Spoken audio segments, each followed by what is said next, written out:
լսեցիք 3 օր բավական երկար եւ մանրամասն լսեցինք օրակարգում ընդգրկված հարցը եւ չնայած այն նախապես շրջանառվող լուրերի լրատվական որոշ ծառայությունների կողմից, որ ինքնանպատակ դրվել էին շրջանառության մեջ, որ հանձնաժողովը ամեն ինչ անելու է, որ ծածկադմփոց անի, ամեն ինչ անելու է, որ արագ լինի, ամեն ինչ անելու է, որ թափանցիկ չլինի, ամեն ինչ անելու է, որ դահլիճում տեղ չլինի եւ նմանատիպ մեղադրանքներ շրջանառվեցին նիստը դեռ չսկսած օրեր առաջ, ինքներդ համոզվեցիք, որ այդպիսի սցենար չեղավ, ինչ էլ որ եղավ, դրա նախաձեռնողը կամ հեղինակը ոչ հանձնաժողովներ, ոչ էլ պետական որևէ կառույց, բայց քավլիցի բոլոր այդ դժվարությունները հաղթահարվեցին, փորձեցինք մենք մաքսիմում ապահովել բոլոր կողմերի լսվածությունը նիստի ընթացքում, 150-ից ավել հարցեր հնչեցին այս 3 օրվա ընթացքում, տրվեցին պատասխաններ, այլ բան է թե պատասխանները որ կողմին ինչքանով բավարարեց, բայց բնականաբար այս գործընթացը այսօրվա նիստով չի ավարտվում, ենթադրում եմ, որ կողմերը կփորձեն իրենց իրավունքները պաշտպանել այլատյաններում եւ հետեւաբար process-ը դեռ ունի շարունակություն, process-ը ունի շարունակություն նաեւ այն իմաստով, որ այսօրվա նիստի որոշմամբ մենք ընդհանրապես դադարեցրեցինք Հայաստանի էլեկտրական ցանցեր փակ բաժնետիրական ընկերության լիցենզիան, բայց դրան պետք է օրենքով նախատեսվում է արդեն գործընթացներ, առաջիկա 3 ամիսներին պետությունը սեփականատիրոջ հետ կսկսի կամ Հայաստանի փակ բաժնետիրական ընկերության տնօրենների խորհրդի հետ կսկսի բանակցել գույքի սեփականության իրավունքի փոխանցման վերաբերյալ եւ եթե այդ 3 ամսվա ընթացքում կողմերը չգան համաձայնության, ապա դրանից հետո պետությունը կարող է գերակաշահի իրավունքով վերցնել այդ սեփականության իրավունքը, թե ինչ ընթացք կստանա այս նախանշած փուլերը ոնց կլինեն, դա ժամանակը ցույց կտա։ Ընդհանուր այսքանն եմ ասում, արդեն հարցեր կտաք ինձ, հարցերին կպատասխանեմ, քանի որ դուք եք հոգնած, ես էլ եմ հոգնած, խնդրում եմ կենտրոնանանք, քանի որ ես էլ եմ հոգնած, դուք եք հոգնած, փորձենք սահմանափակվել 15 րոպեի ընթացքում, բայց ես առաջիկա օրերին եւ տարբեր մամուլներով եւ հեռուստատեսությամբ ավելի մանրամասն, ավելի հանգիստ իրավիճակում կփորձեմ ինձ ուղղված բոլոր հարցերին պատասխանել եւ հետեւաբար անցնենք հարցերին։ Պարոն Էսրոպյան, նշեցիք, որ բազմաթիվ հարցերի արձագանքել եք, սակայն Դավիթ Հազինյանի կողմից բարձրացված մի հարց, որ ըստ որի իր տեղեկություններով հանրային ծառայությունների կարգավորող հանձնաժողովի ներկայացուցիչները այցելել են Թուրքիա, այս մասին արձագանք չկար, արդյոք այս տեղեկությունը համապատասխանում է իրականությանը, թե ոչ, եւ եթե այց եղել է, ինչու՞ հիմա։ Սա կապված է այս process-ների հետ։ Շնորհակալություն, այդ հարցին ես մինչև հիմա չէի արձագանքում, քանի որ իմ պաշտոնը ապաքաղաքական պաշտոն է եւ պաշտոնի անձնագրով նիստերի վարման կարգով անջատեք, խանգարում եք, 3 օր խանգարում եք, ժողովուրդ ջան, բանը, նիստերի վարման կարգով ես իրավունք չունեի որոշումից առաջ կարծիք դիրքորոշում հայտնելու, որպեսզի դա չդառնար միջնորդության հիմք, բացարկի եւ այլն, հետեւաբար հիմա արդեն քանի որ որոշումը կա, ես ազատ եմ դիրքորոշում հայտնելու մեջ, կփորձեմ նաեւ իմ դիրքորոշման մեջ քաղաքական դիրքորոշում չհայտնել, իսկ ինչ է եղել իրականում հետեւյալի մասին է խոսքը, այո, հանձնաժողովի 3 անդամ, հանձնաժողովի 1 անդամ Սերգեյ Աղինյանը եւ 2 անդամներ Դավիթ Մուրադյանը եւ մյուս անդամը Ելենա Բաբոյանը մեկնել են Թուրքիա այս տարվա հոկտեմբեր ամսին հետեւյալ օրակարգով եւ հետեւյալ թեմայով Հայաստանի Հանրապետությունը 99 թվականից հանդիսանում է էներգետիկ կարգավորողների տարածաշրջանային ասոցիացիայի ոչ միայն անդամ, այլ նաև հիմնադիր անդամ 99 թվականից ասոցիացիան ստեղծվել է 1999 թվականին եւ Հայաստանը ստեղծման օրվանից հանդիսանում է այդ ասոցիացիայի հիմնադիր անդամ։ Ասոցիացիայում ընդգրկված են աշխարհի 47 երկրներ։ Եվ ի ուրախություն մեզ, երևի դա մեր թերությունն է, որ մեր լրատվականով, կայքերով այդ մասին չթմկահարեցինք, այս տարի Օմանում մայիս ամսին էր, եթե չեմ սխալվում, իմ գլխավորությամբ եւս պատվիրակությունը այդ ասոցիացիայի աշխատաժողովներին մասնակցել է Օմանում եւ հանձնաժողովի անդամ Սերգեյ Աղինյանը ընտրվել է այդ ասոցիացիայի նախագահության անդամ 3 տարով։ Ասոցիացիայի աշխատանքային ռեժիմը այսպիսին է՝ տարին 2 անգամ անդամ երկրներից որևէ մեկում աշխատաժողովներ են հրավիրում եւ այդ աշխատաժողովների օրերի ընթացքում այդ 47 երկրների պատվիրակները, ներկայացուցիչները քննարկում են էներգետիկայի վերաբերվող բազմաթիվ հարցեր։ Օրակարգային են մեր այս ժամանակաշրջանում հատկապես վերականգնող արևային էներգետիկայի հետ արկա խնդիրները, որոնք ոչ միայն մենք ունենք մեր երկրում, իմիջայլոց այդպիսի խնդիրներ ունեն գրեթե բոլոր երկրները, որոնք որ սկսել են արևային էներգետիկա ներդնել իրենց երկրում եւ հետեւաբար տարատեսակ խնդիրների կամ նոր հանգամանքների առաջ են կանգնում։ Ինչպես նաեւ շուկայի ազատականացման վերաբերյալ օրակարգային խնդիրներ ունենք, հիմնականում վերջի այցելության ժամանակ Թուրքիայում այս խնդիրներն են շոշափվել եւ հետեւաբար խոսել այդ մասին, իլուր աշխարհի հայտարարել ազգաբնակչությանը, որ այ տեսեք, ինչպես ձեր նշված անձնավորություններ իր խոսքում նշել, ես մամուլից եմ տեղեկացել, որ այ տեսեք գնացել են Թուրքիա, որ բանակցեն, որպեսզի գան հեծը վաճառեն թուրքերին, դա կներեք առնվազն նման է Գեբելսյան քարոզչությանը, որ որքան սուտը մեծ է, այնքան հավատացողները շատ կլինեն։ Օգտվելով այսօրվա ընձեռած հնարավորությունից ես խոսքս ուղղում եմ առաջին հերթին բոլոր այն մարդկանց, բոլոր այն քաղաքացիներին, որոնք նեղ մասնագետներ չեն, ոլորտի ներկայացուցիչներ չեն, ունեն տարբեր մասնագիտություններ, տարբեր սոցիալական կարգավիճակ, տարբեր ինֆորմացիայի աղբյուրներ եւ կարող են շատ հեշտությամբ մոլորության մեջ ընկնել նման հայտարարություններից հետո։ Նման բան պարզապես չկա։ Շնորհակալություն։ Համեցեք։ Ամեն դեպքում ձեր որոշումից անկախ թե հետագարանված ինչ կլինի, պետությունը ստեղծան հարյուրավոր միլիոնների կապավորություն ազանցում, որ սցենարը ամեն ինչ պայմանավորվեն, թե հանեն երախտապաշարի ճանապարհորդին։ Դուք այդ պատասխանատվությունը հիմա չեք զգում, որ ստեղծան ձեր այսօրվա որոշմամբ պետությանը եւ ստեղծանքների մի շատ մեծ պատասխանատվություն։ Մասնավորապես գերությունից այդ պայմանավորությունները փոխանցվում են պետության։ Ժողովուրդ հարցի շարունակություն սա սպառողը կարող է հետագայում դրած հարցին ուսանքը կանգնանա։ Շատ ծավալուն հարց եք տալի մեկ նախադասության մեջ, բայց ես կփորձեմ դրան ընդգրկում պատասխանել ելի կարճ նախադասությամբ առանց մասնագիտական ինչ-որ շերտերի մեջ խորանալու։ Ի սկզբանե այնինչ որ սկսվեց եւ այնինչ որ կատարվում է մեր 34 տարվա պետության մեջ, հա, նոր անկախ պետության մասին է խոսքը, Հայաստանի Հանրապետության, նման առիթ եւ նման իրավիճակում ոչ մեկս չենք հայտնվել եւ գնալ նման քայլերի եւ հայտարարել, որ ճանապարհին դեպի նպատակ գնալուց որևէ ռիսկից մենք կարող ենք զերծ լինել, դա առնվազն պատեհապաշտություն կլինի։ Բայց ես որպես հանրային ծառայություններ կարգավորող հանձնաժողովի նախագահ եւ առաջիկա ժամանակահատվածում ինչքան որ կաշխատեմ այդ պաշտոնում,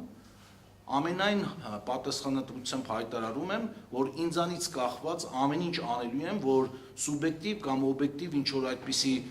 վայրի վերումների, տուրբուլենտ ռեժիմների մեջ չընկնի երկիրը եւ եթե ես տեսնեի դրա, այսպես ասած, ռեալ հավանականությունը, ես ինքս էլ վերապահումով կմոտենայի այս հարցին եւ նման լուծումների չէի գնա ինքս իմ որոշման մեջ այսօր, բայց դրա հավանականությունը կա, բայց հավանականության տոկոսը համարում եմ կառավարելի ռիսկ։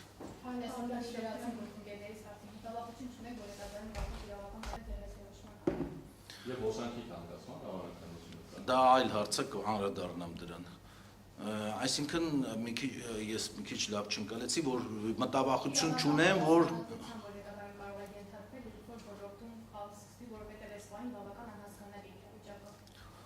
ոլորտում քաոս սկսվելը ինչով պետք է պայմանավորված լինի, նախ դա պետք է հասկանանք։ Եթե տեխնիկական խնդիրներ պետք է առաջանան, ես այդ մասով խնդրին արդեն պատասխանեցի հարցին, որ այդ ռիսկերը ես կառավարելի եմ համարում եւ բարեբախտաբար արդեն ըստ էության 4 ամիս է ճիշտ է դեռ հեծը գործում էր իր նախկին լիցենզիայի ուժով, բայց կառավարիչի ինստիտուտը ներդրված էր եւ այս 4 ամիսների ընթացքում որևէ մեկը չի կարող ֆիքսել կամ ապացուցել, որ այդ տեսեք նոր կառավարիչի նշանակմամբ հեծը ավելի վատ վիճակում հայտնվեց, մատակարարման եւ որակը կամ սպասարկման որակը ավելի է վատացել, բայց Քավլիցի աչքով չտանք, պետք է շարունակենք այդ տեմպը պահել եւ ավելի լավացնել, իսկ արդեն պատասխանատվության, քրեական պատասխանատվության ենթարկվել չենթարկվելու վերաբերյալ ես հետեւյալ ընդհանրապես կարող եմ ասել, որ առաջին օրվանից լրագրողները ինձ այդ նմանատիպ հարցեր ուղղել են եւ ես միանշանակ ասել եմ, որ առաջին հերթին ես գործել եմ իմ խղճի ներքո եւ իմ համոզմունքներից ելնելով, եթե ես չտեսնեի, որ կա օբյեկտիվ եւ սուր խնդիրներ այդ համակարգում, բնականաբար ինքնանպատակ որևէ նպատակ քայլի, հաճախ ինձ մեղադրում են եւ լրատվական միջոցները եւ տարբեր կողմեր քաղաքական պատվեր կատարելու մեջ, քիչ հետո կանդրադառնամ նաեւ հանձնաժողովի անկախության բանը կասկածի տակ դնելու հարցին, նրանք ովքեր որ ճանաչում են ինձ, ծանոթ են իմ կենսագրությանը, շատ արագ եւ ովքեր որ ծանոթ չեն կարող են ծանոթանալ, ես իմ կենսագրության տարբեր փուլերում բազմաթիվ այդպես հարցերում կարողացել եմ սկզբունքայնություն դրսևորել եւ ոչ միշտ է որ իմ սկզբունքայնությունը համընկել է այդ օրվա իշխանության կամ պետական կառավարման համակարգի վեկտորի ուղղության հետ։ Հետևաբար ես կաշկանդված չեմ եղել երբեք իմ տեսակետը առաջ տանելու այնպես, ինչպես ես եմ մտածում, իսկ հեծի դեպքում այդ նույն տրամաբանությամբ եմ գործել եւ տեսել եմ այնտեղ խնդիրներ, հետեւաբար այդ խնդիրներից ելնելով է եղել իմ գործունեությունը։ Անդրադառնամ միանգամից սպասվող այն հարցին, որ ՀՑԿՀ-ի հանրային ծառայությունները կարգավորող հանձնաժողովի անկախության աստիճանը նվազեցվել է այս նոր էներգետիկայի մասին նոր օրենքի փոփոխությամբ եւ հանրային ծառայողի մասին օրենքի փոփոխությամբ, դա իրապես այդպես չէ, որովհետեւ օրենքով ինձ տրվել է վարույթ հարուցելու իրավասություն, բայց ինչպես տեսակ, կոլեգիալ մարմինը շարունակում է գործել եւ այսօրվա նիստը ամփոփվեց կոլեգիալության սկզբունքով, որովհետեւ այսօր այս որոշումը չէինք ունենա, եթե չքվեարկեին հանձնաժողովի մնացած անդամները։ Անգամ դուք ականատես եղաք, որ հանձնաժողովի մեկ անդամ դեմ քվեարկեց իր համապատասխան դիրքորոշմամբ։ Հետևաբար խոսել ժողովրդավարության անկման, խոսել հանձնաժողովի անկախության աստիճանի նվազեցման, խոսել քաղաքական պատվերներ կատարելու մասին, դա առնվազն ես համարում եմ սխալ դիտարկում։ Պարոն Մեսրոպյան, կներեք, դուք հենց նոր ասացիք, որ գործել եք խղճի մտով, տեսել եք խախտումներ եւ չի կարող այդ որոշումը բանջարել։ Այո, ես բացառապես այս բան իմ անունից եմ խոսում, ահա շատ բարի։ Մինչև այս Սամվել Կարապետյանի հետ կապված իրադարձությունները, արդյոք չկային այդ խախտումները։ Իհարկե կային, շատ լավ հարց եք տալիս։ Ուրեմն ես հանձնաժողովի նախագահ եմ դառել իմիջայլոց ամսի նոյեմբերի 15-ին լրացավ իմ 1 տարին հանձնաժողովի նախագահ ընտրվելու եւ նշանակվելու 1 տարին եւ այդ 1 տարվա ընթացքում ես ոնց սկսել եմ այդ ոլորտի աշխատանքները տանել առաջ, առնվազն հասցրել եմ այդ ընթացքում 2 անգամ ձեր ասած, ձեր մատնանշած պատճառներով տուգանել հեծ Փակ բաժնետիրական ընկերությանը եւ արդեն այս մեծ վարույթներ, երրորդն էլ, որի շրջանակներում եղավ այն ինչ որ եղավ։ Իսկ թե ինձանից առաջ ինչ պարբերականությամբ եւ ինչ խախտումներ են եղել եւ ինչպիսի դրսեւորումներ է պահել ունեցել ՀՑԿՀ-ն, դա այդ հարցով ես ասենք բան կոռեկտ էլ չի, որ ես հիմա դրա պատասխանը ես տամ, որտեվ ՀՑԿ-ն ստեղծվել է 97 թվականից եւ ես չեմ կարող 97 թվականից մինչեւ իմ նշած ժամանակահատվածի սկիզբը պատասխանել բոլոր նման հարցերին։ Մեսրոպյան ասեցիք անդրադառնանք նաև հոսանքի գնի իջեցման։ Շատ լավ։ Ուզում եմ անդրադառնալ, որովհետև ժողովրդի Շատ լավ, շատ իմ սրտի ուզած հարցերն եք տալիս, շնորհակալություն, չնայած թող չդիտվի, որ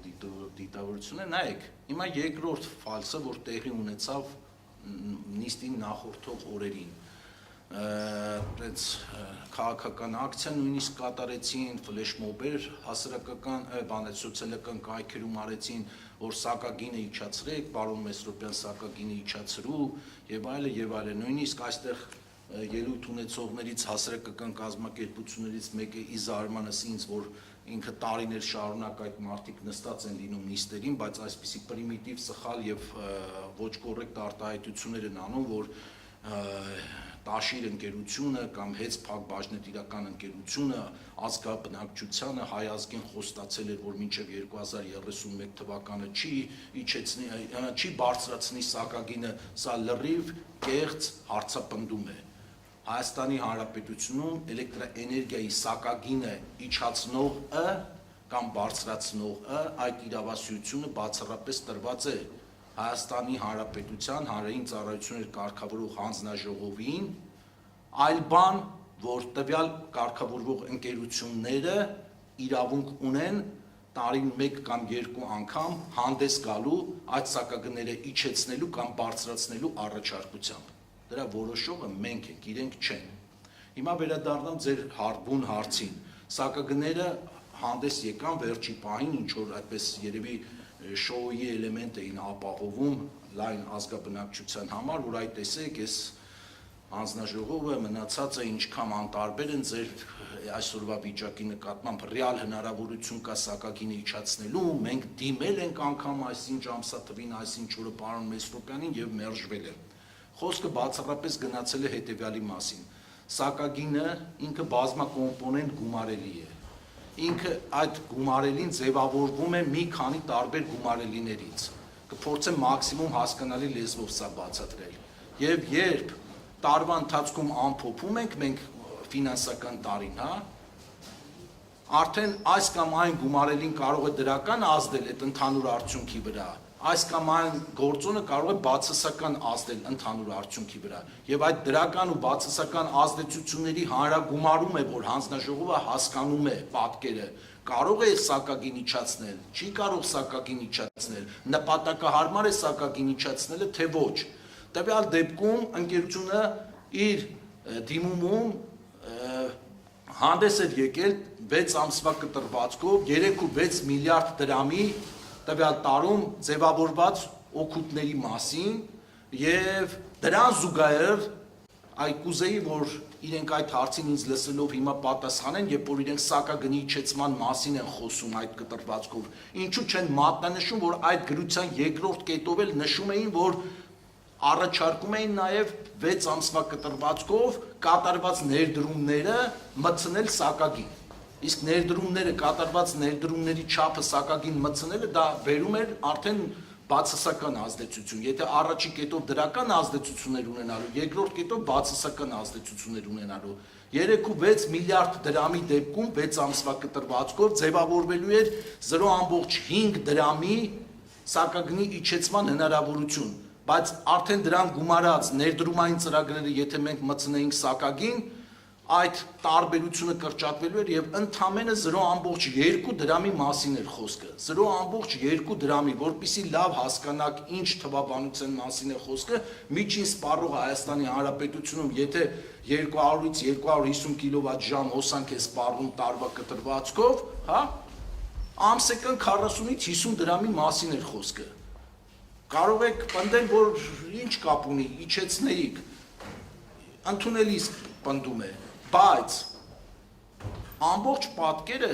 այստեղ ոչ թե թվաբանության մեջ է ամբողջ խնդիրը, այլ թվաբանությունը համապատասխան գործոնների ազդեցությունը գնահատելուց հետո շատ կարևոր է հասկանալ, որ այդ իջեցումը, որ սակագների իջեցումը, որ որոշում է հանձնաժողովը դրան գնալ, կկարողանա առաջիկա տեսանելի 2-3 տարում պաշտպանել, թե հնարավոր պետքա 6 ամիս հետո գասի կներեք ժողովուրդ, այդ 6 ամիսը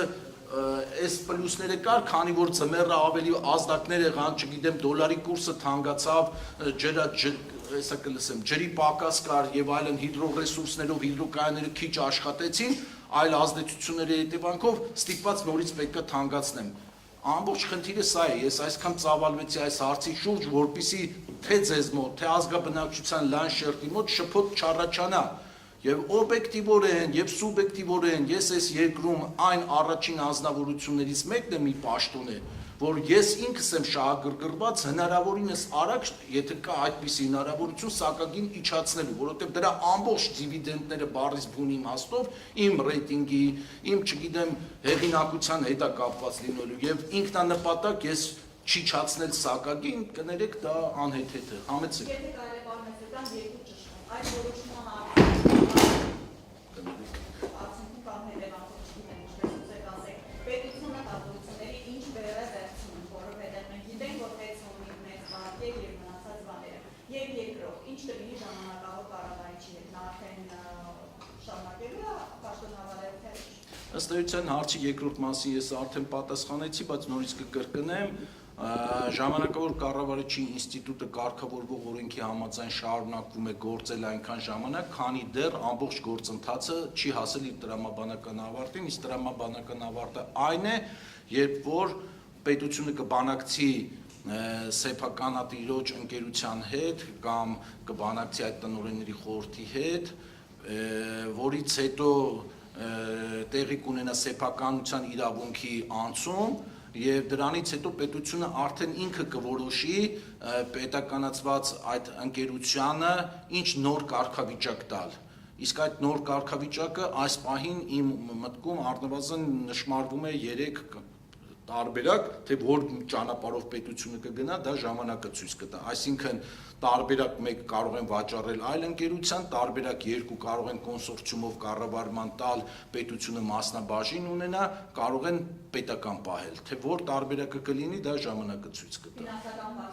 Ֆինանսական պարտավորությունների մասով էլ անդրադարձա, բայց այդ մասին հիմա թիվ հնչեցնել չեմ կարող, որովհետև այդ 3 ամսյա բանակցությունների ընթացքը պետք է ցույց տա,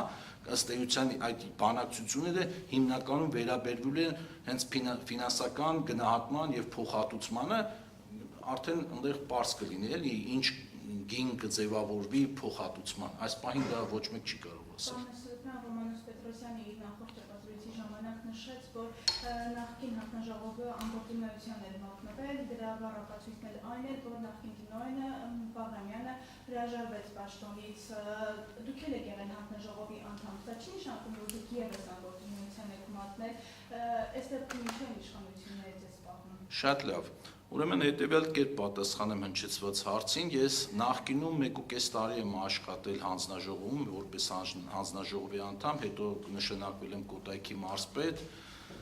Այդ 1.5 տարվա ընթացքում նախ ես իմ կարգավորման տակ հանձնաժողովի կառուցվածքն է այդպիսին, բոլոր անդամները իհարկե իրավունք ունեն ցանկացած հարցի հետ ծանոթանալու եւ այս կամ այն վարույթին, այս կամ այն դիմում բողոքին, այս կամ այն օրենքի կամ կարգավորման փոփոխությանը ազատորեն մասնակցելու, բայց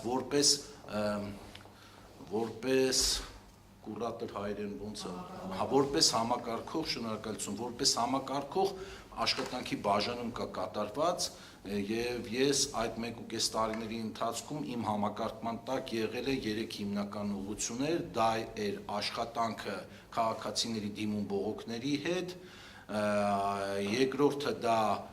վերականգնող էներգետիկ ռեսուրսների, մասնավորապես արևային կայանների տեխնիկական նախագծերի ստուգման եւ հավանության տալու փուլում ինձ մոտ էր գալիս այդ ամեն ինչը, ես տեխնիկական մասն էի ինձ ենթակա աշխատակազմի հետ ուսումնասիրում եւ երրորդը դա ԵԱՏՄ երկրների հետ մեր երկրի համագործակցություններ, որ իմ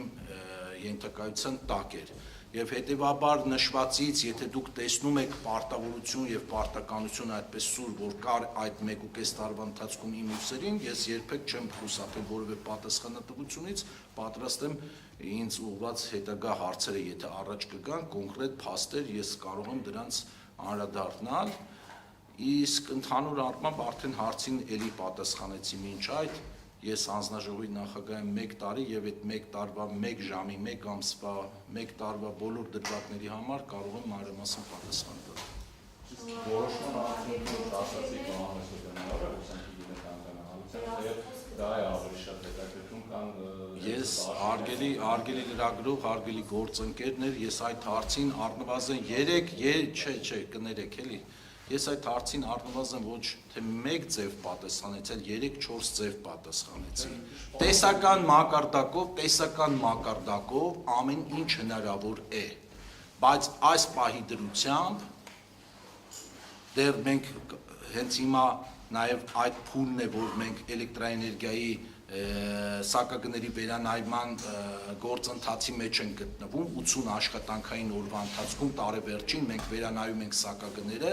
եւ որոշում ենք վերջապես այդ իմ մատնանշած քիչ առած գործոնների ազդեցությունը ինչպիսին է գալիք տարվա սակագնի վրա լինելու եւ որոշում ենք սակագին կթանկանա թե կբարձրանա։ Հիմա անմիջապես կարող եք ասել իսկ ինչպիսի կանխատեսում ունեք այս պահին զերծ կմնամ կանխատեսումով գնահատական տալուց, որովհետև առայժմ ակտիվ փուլում ենք այդ աշխատանքների,